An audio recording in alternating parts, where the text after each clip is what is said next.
ये कामधेनुआ विक्की यादव के समर्थकों को मैं दिखा रहा हूँ आप अपने चैनल के माध्यम से, क्योंकि थोड़ा ये लोग विलम्ब से आए हैं, लेकिन जब जाने हैं कि यहाँ मीडिया वाले लोग आए हैं तो इनके समर्थकों को रहा नहीं गया है और विक्की यादव को आशीर्वाद देने के लिए ये सब लोग यहाँ उपस्थित हो गए हैं।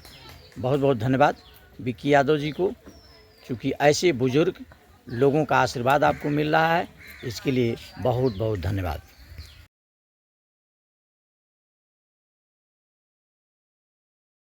बाबू, सर्वप्रथम हम लोगों के चैनल में आपका स्वागत है। आज हम लोगों को देवरिया से आपने बुलाया है, क्या आपकी पीड़ा है, उस पीड़ा को थोड़ा हमारे दर्शकों को बताने का कष्ट करें। सबसे पहले तो मैं आपके चैनल के माध्यम से आपके सभी दर्शकों को मैं दिल की गहराइयों से बधाई देना चाहता हूँ।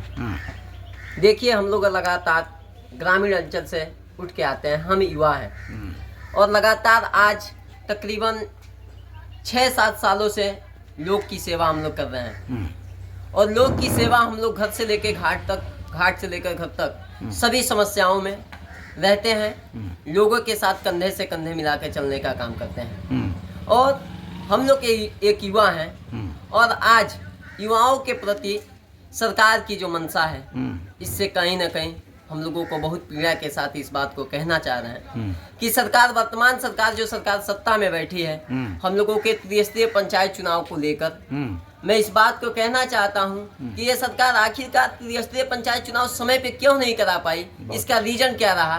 अभी तक ऐसा कभी संविधान में नहीं हुआ था जो प्रधानों को प्रशासक नियुक्त किया जाए, जबकि मैंने कुछ दिन पहले सुना है कि प्रशासक नियुक्त प्रधानी कुछ दिन बढ़ी थी तो उस वक्त भी प्रशासक नियुक्त सेक्रेटरी को किया गया था। और ऐसे ही एक संविधान में होता है, लेकिन वर्तमान सरकार संविधान को कुचलते हुए प्रधानों को 1 साल के लिए प्रशासक नियुक्त किया है और जो प्रधान 5 साल में गांव के लिए कुछ नहीं कर पाया, ना गांव की सड़क बनी, ना गांव की नाली बनी, ना गांव के नौजवानों के लिए कोई विकास का काम हुआ, ना गांव के लिए महिलाओं को, बुजुर्गों को, ना किसी को वो विधवा पेंशन, विकलांग पेंशन, वृद्धा पेंशन नहीं दे पाए, तो क्या ये 1 साल में क्या कर पाएंगे। बाबू, इस समय हम प्रधान जी हम बुला करके इस तरह की जब बात आई है तो प्रधान जी माननीय मुख्यमंत्री जी को बड़ी बधाई दे रहे हैं, इस विषय में क्या कहेंगे। देखिए, बधाई का पात्र तो वो लोग ही हैं और बधाई दे रहे हैं क्योंकि जनता जान चुकी है कि जो प्रधान 5 साल में कुछ नहीं कर पाया वो 1 साल में क्या कर सकता है। 5 साल में तो कुछ काम हुआ नहीं और 1 साल की बधाई इस बात को दे रही है कि 1 साल और ग्राम सभा के लोगों को लूटने का मौका उन लोगों को मिला है। बहुत अच्छा कि 1 साल और लूट लें। बाबू, निश्चित तौर पे हम लोगों की खबर को तमाम दूर दूर तक हम लोगों की खबरें जाती हैं, हर जगह जाती हैं और लोग देखेंगे तो उसमें से कुछ टिप्पणियाँ करेंगे और प्रधान करें जो भी करे कि आप युवा हैं तो आप राजनीति ग्राम प्रधान की सेवा करने के लिए कैसे ठान लिए, नौकरी की क्यों नहीं तलाश किए, एक प्रश्न बनेगा, तो इस विषय में आप क्या कहेंगे। देखिए, मैं एक युवा हूँ और हमारे देश को, हमारे देश का एक नारा हुआ करता है कि जय जवान जय किसान, और मैं जिस गांव से आता हूँ, मेरे गांव का नाम ग्राम सभा कामधेनुआ है और मैं ग्राम सभा कामधेनुआ का भावी प्रत्याशी भी हूँ। मेरा गांव एक किसानों का गांव रहा जी। दूसरी चीज मैं आपसे बता दूं कि पूरे भारत में कोई ऐसा बॉर्डर नहीं होगा जिस बॉर्डर पे हमारे ग्राम सभा कामधेनुआ की सेना नहीं होगी। बहुत अच्छी बात। तो सबसे बड़ी चीज, मैं राजनीति में आया तो हमारे ग्रामीण स्तर पे देखा जाए तो हमारे नौजवान साथियों के लिए ग्राउंड नहीं है वर्तमान में। अच्छा, पीड़ा है आपको कहीं ना कहीं। जी बिल्कुल। हाँ, और इस बात की पीड़ा है और मेरे राजनीतिक जीवन में हमें आने का मन इसलिए हुआ कि मैंने लोगों को जब देखा, हमारे नौजवान साथियों ने तकरीबन कई सालों से आस लगाई, इसको बैठा है कि कोई आएगा हमें ग्राउंड देगा। तो मैंने अपने नौजवानों से वादा किया कि हमें राजनीति में इसलिए आ रहा हूँ कि मैं आप लोगों के लिए ग्राउंड दे सकूं और ग्राउंड दे के आज हमारा गाँव जो सैनिक गाँव के नाम से जाना और पहचाना जाता था, आज हमारा गाँव उस नाम को खो रहा है, जिसकी मैं संकल्प लेके मैं राजनीति में आया ताकि नौजवानों को मैं ग्राउंड दूं और फिर से हमारे गांव के नौजवान साथी इस भारतीय माँ को सेवा करने के लिए ग्राम सभा कामधेनुआ और अगल बगल के जो आपके गांव बगल में हैं कब से लोगों की सेवा दे रहे हैं बाबू, कब से लोगों के सुख दुख में जा रहे हैं? देखिए, मैं एक सामान्य परिवार से आता हूँ।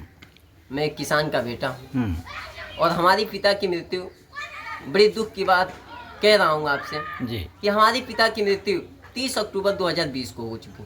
अच्छा। और उस वक्त से मैंने संकल्प लिया।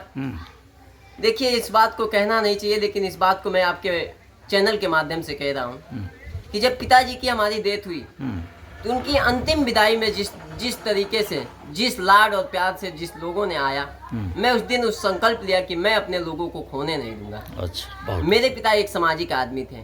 वो कोई पॉलिटिक्स नहीं थे, कोई बड़ा नेता नहीं थे, लेकिन लोगों के बीच रहे, लोगों के सुख दुख में जाया करते थे समय अपनी। जी हाँ। तो मैं बताता हूँ आपके कि उस वक्त 30 अक्टूबर 2020 को जब डेथ हुई, तब से हमने संकल्प लिया और हमने राजनीति का रास्ता चुना कि लोगों की सेवा करनी है, घर से लेकर घाट तक की सेवा, और लोगों के सुख और दुख में मैं लगातार ये संकल्प लिया हूँ कि मैं कहीं किसी के शादी विवाह में न पहुंचूं, लेकिन दुख में जरूर पहुंचने का मैं संकल्प लिया हूं। बहुत अच्छा बाबू, एक चीज़ हमारे दर्शक और जान लेना चाहेंगे कि आप युवा हैं, निश्चित तौर पे आपके अंदर जो जोश खरोश था इस ग्राम सभा कमधेनुआ को आगे ले जाने के लिए आप संकल्पित थे। कहीं ना कहीं यह थोड़ी सी मायूसी आपके चेहरे पर दिखाई दे रही है। तो मुख्यमंत्री जी और इसके जो पंचायती राज मंत्री हैं ओम प्रकाश राजभर जी, क्या कहेंगे इनको? देखिए, ओम प्रकाश राजभर जी को आप क्या कहेंगे? जो एक बरसाती मेढक देखते हैं, आप देखे होंगे गांव में, ग्रामीण अंचल में जब बरसात होती है तो बरसाती मेढक आते हैं और पे पे की आवाज करते हैं। तो इस वर्तमान सरकार में मंत्रियों का कुछ सुना नहीं जाता है। और रही बात कि त्रिस्तरीय पंचायत चुनाव, कहीं ना कहीं हो सकता है कुछ उम्मीदें अभी तक हैं सरकार पे कि कहीं समय पर न करा पाए, लेकिन कहीं आगे हो सकता है कि इस 26 में चुनाव सरकार करा दे, ताकि जो युवा लगातार मेहनत कर रहा है उसके सपने पे ठेस न पहुंचे और दोबारा सबको मौका मिलना चाहिए। ये संविधान हमारा कहता है कि सबको मौका मिलना चाहिए। लेकिन उसी में से कुछ, जैसे हम लोग गांव में जाया कर रहे हैं बाबू, आपके जैसे जो गांव सभा के भावी प्रत्याशी रहे हैं, वो कह रहे हैं कि इनको 2027 दिखाई दे रहा है कि हमसे जनता नाराज ना होने पाए, ग्राम प्रधान नाराज ना होने पाए। क्या इस पे आप क्या कहेंगे, आप युवा होने के नाते? देखिए, युवा वो शक्ति है कि हर आदि को मोड़ सकती है। बहुत अच्छा। और युवा जब युवा ने हुंकार भरी है, तब तक सत्ता में परिवर्तन हुआ है। और प्रधान नाराज हो या ना हो, लेकिन हम लोग युवा नाराज हैं इस सरकार से। युवा नाराज हैं और 27 में इसका परिणाम हम लोग देंगे। क्यों? हमारे मुख्यमंत्री जी तो कहते हैं कि हम रोजी रोजगार दे रहे हैं, नौजवान क्यों भटक रहे हैं, तमाम हमारी गवर्नमेंट व्यवस्थाएं कर रही हैं, नौकरियां दे रही हैं, लेकिन आप कह रहे हैं कि कहीं ना कहीं हमारे युवा नाराज हैं। देखिए, सरकार तो कागज पे बहुत कुछ कहती है। आप लोग लगातार मैदान में रहते हैं, फील्ड में रहते हैं, लोगों के बीच जाते और आते हैं, और तकरीबन 9 साल से उत्तर प्रदेश की सरकार है। अभी तक हमने कोई ऐसा रोजगार नहीं देखा जिसमें युवाओं को मौका मिला हो। और हर गांव में तकरीबन 70 से 80% युवा आज भी अच्छी डिग्रियां लेके रोड पे घूम रहे हैं। और ये सरकार रोजगार की बात कर रही है। हाँ, तो ये हमारे एक सोशल मीडिया पर बाबू बात चल रही है, बड़ा हम लोग देख रहे हैं। एक काकरोच शब्द आया है, एक बहुत बड़ी काकरोच शब्द, मतलब वो सर्टिफाइड नहीं है, वो सोशल मीडिया पे चल रही है। तो उसमें बड़ी युवा जुट रहे हैं, आखिर क्या कारण है, क्यों उसमें जा रहे हैं बाबू, क्या कहना चाहेंगे इस पे? देखिए, ये सरकार काकरोच शब्द का प्रयोग पढ़े लिखे लोगों के लिए किया है। और ये सरकार कब किस भाषा में बोल देगी, इस सरकार की कोई संतुलन ठीक नहीं है। और जब आप कहा जाता है ना कि विनाश काले विपरीत बुद्धि, तो वर्तमान सरकार की विनाश है और इनकी बुद्धि विपरीत हो चुकी है। 2027 में आप लोग मुंहतोड़ जवाब देंगे? बिल्कुल जवाब दिया जाएगा 2027 में, मुंहतोड़ जवाब देंगे बिल्कुल। एक चीज़ और हमारे दर्शक जान लेना चाहेंगे बाबू कि आप नौजवान हैं, गांव सभा कमधेनुआ की सेवा करते रहे हैं और सेवा करने के लिए आप संकल्पित हैं। अपने भविष्य को ग्राम सभा के लिए आप संकल्प ले चुके हैं। मैं अपने पूरे भविष्य को ग्राम सभा में सेवा देते रहेंगे, संकल्पित हो चुके हैं।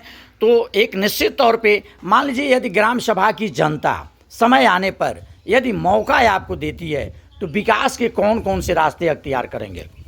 देखिए, मैं आपसे पहले भी कहा हूँ, अब बहुत अच्छा सवाल आपने किया है कि मैं जब कभी भी ग्राम सभा के लोग, मेरे नौजवान साथी, पिता तुल्य गार्जियन और मेरी अभिभावकगण और मेरी प्यारी माताएं और बहनें, जब सबका आशीर्वाद रहा, तो जब कभी भी इस गांव की कमान को संभालूंगा, तो सबसे पहले एक शब्द आपने कहा है कि भारत के लिए एक नारा हुआ करता था, जय जवान जय किसान। सबसे पहले अपने नौजवान साथियों के लिए मैं ग्राउंड का काम करूंगा, ग्राउंड का काम करेंगे। उसके बाद नौजवान साथियों के लिए ग्राउंड के काम के बाद गांव की रोड, नाली, सड़क, बिजली, पानी समय पे हो और गांव एक सुंदर और भव्य तरीके से, अच्छे तरीके से दिखे, डिजिटल तरीके से दिखे।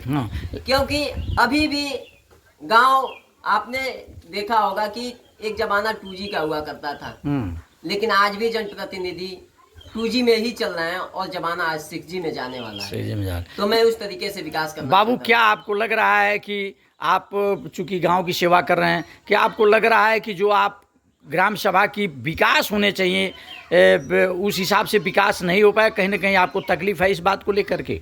जी बिल्कुल, पूरा तकलीफ है। और तकरीबन हमारा गांव आज 10 साल से ठगा जा रहा है। अच्छा। विकास के नाम पे प्रधानों ने काफी भ्रष्टाचार किया। और मैं जब कभी भी इस गांव का मालिक बनूंगा, तो मैं गांव के लिए, देखिए, मैं संकल्पित हुआ हूँ, तो चुनाव प्रधान बनूं या ना बनूं, प्रधान बनूं या ना बनूं, लेकिन मैं जब कभी भी इस गांव के लिए संकल्पित हुआ हूं, तो मैं अपने पूरे जीवन को गांव के लिए नछावर कर दूंगा, पूरा जीवन सेवा करूंगा। और बीच में कभी भी हमें मौका मिलता है तो मैं गांव की अच्छी दिशा की तरफ लेके चलूंगा, अपने नौजवान साथियों को अच्छी राह पे लेके चलने का संकल्प लिया है। बहुत बड़ा आपका एक सोच है, बहुत बड़ी एक आपकी सूझबूझ है, बहुत बड़ा एक आपका संकल्प है। तो निश्चित तौर पे हमारी खबर को दूर दूर के नौजवान देखेंगे, तमाम लोग देखेंगे। तो एक छोटा सा आपका परिचय भी हो जाना चाहिए बाबू, ताकि जो नौजवान है आपके जैसे, जो नौजवान अपने ग्राम सभा, जनपद, प्रदेश और देश के जो विकास की तरफ ले जाने के लिए संकल्पित है आपके जैसे, तो कहीं ना कहीं वो युवा निश्चित तौर पे जानने के लिए प्रेरित होंगे कि आखिर वह हम लोगों के बीच का एक नौजवान कौन है जो अपने शरीर को, अपने ज़िंदगी को ग्राम सभा के विकास के लिए लगाने के लिए संकल्प ले चुका है। आप छोटा परिचय हो जाना चाहिए बाबू जी। मेरा नाम विक्की यादव है और मैं ग्राम सभा कमदनवा का निवासी हूँ और मेरा जनपद देवरिया है, ब्लॉक करकुलवा है, थाना रामपुर कारखाना है। एक अपील हो जाना चाहिए ग्राम सभा की जनता से और अपने नौजवानों से, एक अपील आप क्या करना चाहेंगे?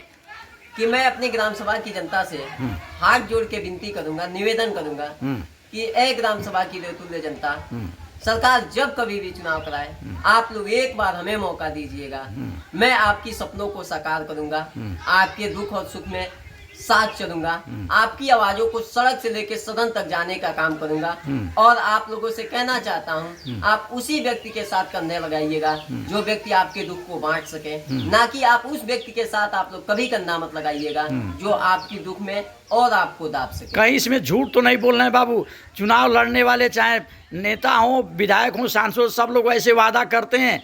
जो इस ग्राम सभा के प्रधान जी भी वादा किए होंगे, लेकिन उनको कहीं ना उनके कामों को लेकर के आपको कष्ट है। तो कहीं आप इस तरह के ग्राम सभा की जनता को आप भी झूठ के पोटली में तो नहीं ले जाना चाहेंगे? जी बिल्कुल, आपने बहुत अच्छा सवाल किया। हाँ, कि जनता को लोग, नेता तो जुमलेबाजी करते हैं। हाँ, लेकिन मैं आपसे बता देना चाहता हूँ कि मैं नेता बनना हमारा शौक नहीं था, नेतृत्व करना शौक था। बहुत अच्छा। लेकिन जनता की लाड और प्यार ने हमें जब नेता बनाया है, जिस आंखों के पलकों पे बैठा के नेता बनाया है, मैं ये संकल्प लिया हूँ कि मैं उस कभी आंखों में आंसू नहीं आने दूंगा।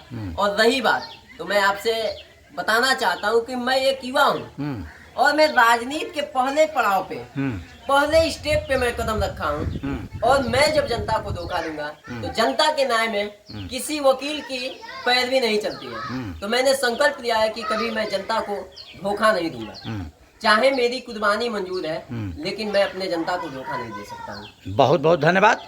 ये रहा विक्की यादव की एक विचार जो आप अपने चैनल के माध्यम से आप दर्शकों तक भेजने का प्रयास कर रहा हूं।